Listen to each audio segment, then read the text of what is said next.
everybody, Kim Kircher here, and it has been so hot it's hard to even think about turning on the stove, and you don't have to. Here's 2 quick ideas that will keep things interesting without any heat in the kitchen. Salads and sandwiches. And yes, it can be that easy.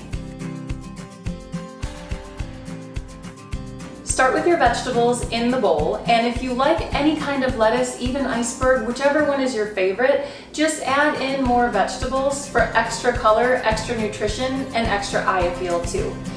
Then we want to think about 3 out of 5 food groups per meal. So we've got our veggies, we need a protein, so maybe cheese, a hard-boiled egg, nuts, beans, cooked chicken, shrimp. The sky's the limit, and you can see it's really easy to keep things interesting.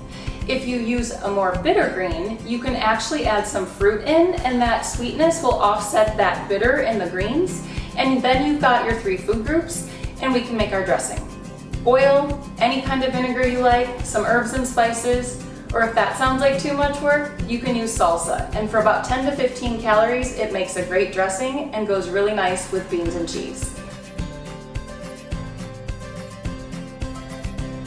And don't throw away that leftover salad because it goes great as a sandwich topper the next day.